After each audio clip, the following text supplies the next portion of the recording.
So mag-vlog tayo mga boss ng Axis Road, papasok ng expressway sa Calax. Kapag kagaling kayo ng Carmona, Cavite or Maguyam, yung mga truck saka yung mga lalamove rider dito, kakaliwa kayo dito sila dumadaan, yung mga malalaking truck papasok sa expressway. Ito Tibig, yung diretso kanina doon Bayan ng Silang.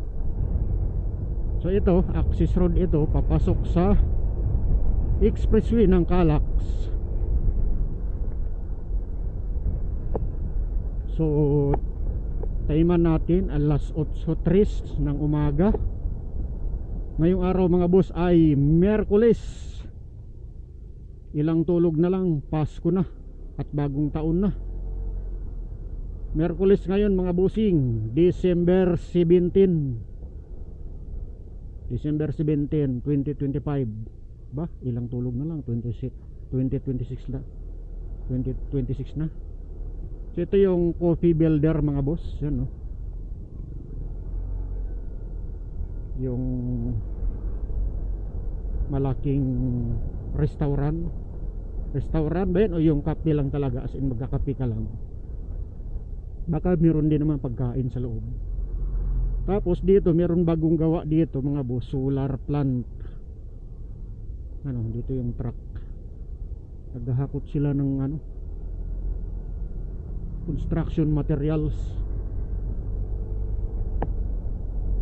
Inumpisahan yan August ba yung inumpisahan?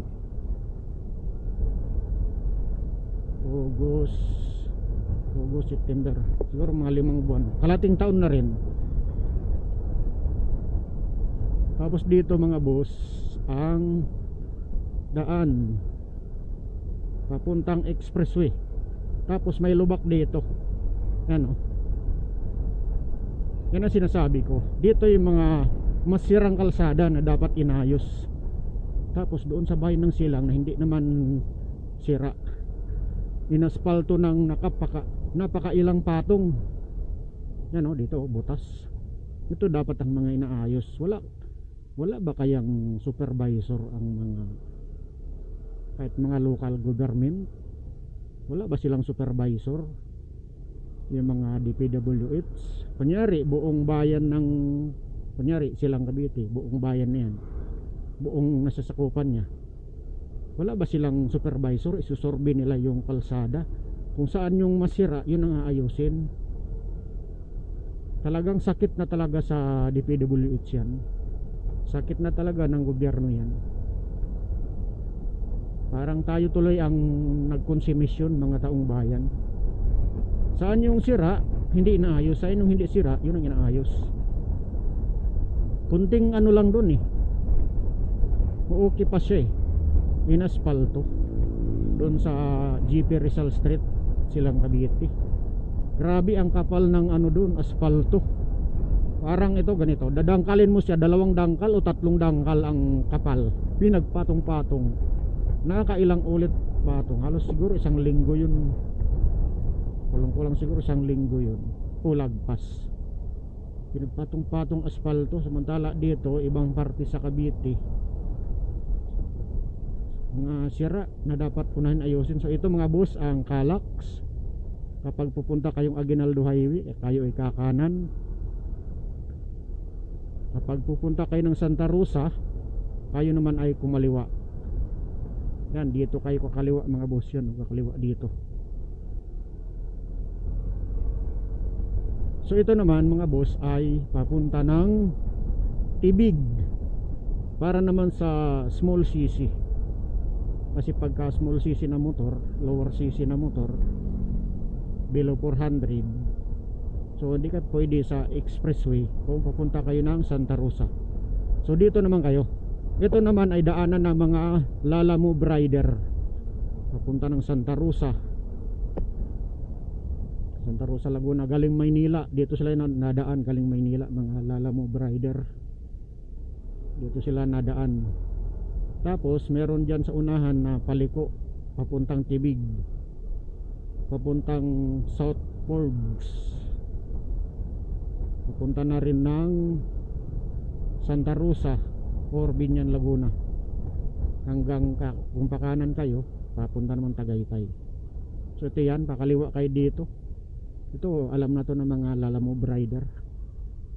Tapos sa unahan naman ay papuntang Hukay, ganun din papuntang Santa Rosa. Depende sa ano nila, gusto nila kung saan sila gusto dumaan. So diretso lang tayo. Meron pang kanto doon sa unahan, yung may bagong gawa na Alphamart at saka 7-Eleven. Doon naman ay Hukay, puntang Hukay. Yun, daanan din yun ng mga Lalamove rider. Pagka galing Maynila, deliver sila sa may Santa Rosa, Laguna, o kaya Puting Kahoy, silang Cavite, galing Maynila, dyan sila nadaan dito kasi nga walang traffic dito. Doon sila nagsi-shortcut sa Hukay. So daanan ito ng mga Lalamove rider. Ito din ay alternatibong daan ng mga motorista na umiiwas ng traffic sa GME. Kung papunta ng Silang Cavite, minsan dito sila nag rerouting, mga private. Wala lang pampasahero dito na sasakyan kagaya ng jeep. Tapos yan, paliko-liko ng konti, maiksi lang naman to eh. Tapos sa unahan meron dyan pa kaliwa papuntang Hukay. So let's go tayo mga boss. Ang oras ay alas 8:09. Sus, hindi ko tuloy na taiman kanina, ilang minutes papuntang Calax. Galing doon kanina sa intersection papasok ng Tibig. Siguro baka 1 minute lang yun, 1 minuto lang siguro yun. Ganun yung ano ko, nakakalimot ako. Pag sinabi ko taiman natin ilang minutes, pagdating na doon sa dulo ng gusto mong malaman ilang minutes, so ano, nakalimutan ko na, ulyanin na. Nawala na sa isip, na masyadong nakapokus doon sa pagdadaldal. So dito mga boss, sa unahan nito ang papuntang Hukay. Maganda ang kalsada dito mga boss. Susunod pasadahan ko yan. Meron diyang ginawang parang bypass road na hindi pa sa natapos. Siguro nagdurugtong doon sa may Dabilan Road, Carmona, Cavite. Pasadahan ko yun sa sunod. Meron bypass road dyan, maganda pagka natapos. Tatagos siya ng Tagaytay din, pupunta din ng Tagaytay siguro. Bypass road siya. Pinuntahan ko nung nakaraan, kaso yung video ko binura ko, namuti kasi nagloko yung record ko. Pero pansin ko yung camera ko, kapag palubat na siya, yung masyado nang nagiinit, nagbabago yung kulay ng video. Ganyan, kagaya ganyan, puti ang langit, maulap. Pati itong semento, ganun na rin ang itsura niya. Pangit tingnan. Pero yung mga dahon ganyan, malinaw, cool green. Kasi ganitong mga ganyan semento, ganun ang itsura niya sa may langit, maulap. Pagka masyadong overheat ang camera, pusa siyang nagbabago, namumuti siya. Kasi yun dito, medyo matraffic dito. Pero ngayon lang na traffic dito. Siguro meron activity dito sa areang to. May mga nag-aabang, kaya na traffic. Pukyat, kaya pala na traffic. Sus, mali pa ako ng pagdaan. Nadaan ako sa traffic. Tapos kung i-upload natin to sa YouTube, maka-copyright patuloy ang music.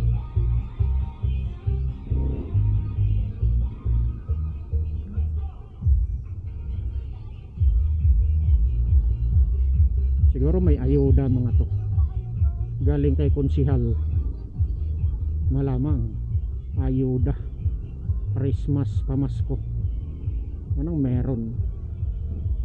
Kadaming tao naglalakad, anong meron? Christmas party siguro. Anong mayroon? Anong mayroon? So singit-singit tayo dito mga boss. Pwede naman tayo dito singit-singit, pag motor lang, timing, dahan-dahan.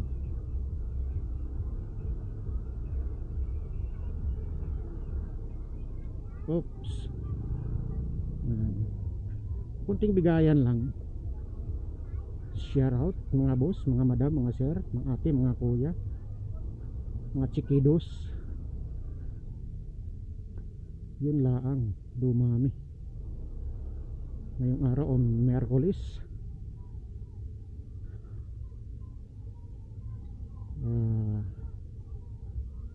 December 17, 18, 19, 20, 21, ito 3, 4, 25, isang linggo, 8 araw, Pasko na.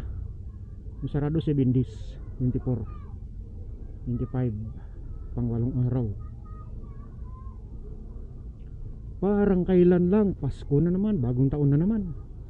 Kailan lang umuwi sa probinsya, ngayon bagong taon na naman. Nako, mali ako ng daan, akala ko nag short ride ako, mabilis lang. Yun pala, napadaan ako sa napakaraming tao.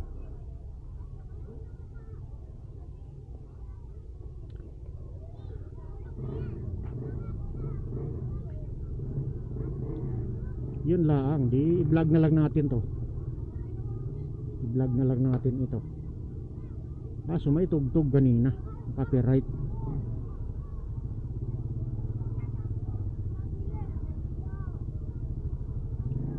Di kung may copyright maditik, di wala namang problema sa YouTube kasi di kagaya sa Facebook, diretso delete. Sa YouTube pwede mong i-trim, pwede mong i-mute, pwede mong palitan, ganun lang yun eh. Di kailangan na burahin mo buong video. So yun, mga rider na sa gilid ulit. Ang helmet ko nagpa-fog, yung visor nya budol din palang Ibo helmet, anti-fog kunuhay, anti-fog, mayroon pin lock. Okay lang pala sa bagong bili, pag tumagal na siya hindi na siya anti-fog, nagmumoist na yung loob, yung singaw ng ilong mo doon na napunta sa hininga ng ilong mo, napunta na sa visor, magpa-fog. Kailangan na lang ng maintenance, yung nabibiling pamunas ng anti-fog. Meron ako dito eh, hindi ko naman ginagamit masyado nakakalimutan ko i-maintenance, mamaya pupunasan ko. Ito mga boss ay Munting Ilog. Ang exit nito ay papunta ng bayan ng Silang Cavite. Welcome to Munting Ilog. Sa kaliwa, Karatula. Dito maraming salamat kasi ikaw ay lumabas sa Munting Ilog. Kasi ito yun, may ilog na munti, maliit na ilog, kaya tinawag na Munting Ilog.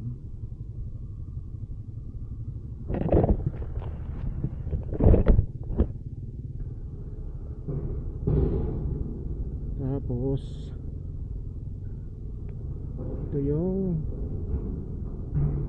kung baliktarin natin ang camera, yan ganitong itsura, pangit tingnan kasi nilipat ko yung camera ko sa helmet, naka helmet tent mount. Nag DIY ako ng holder ng Insta360 X3.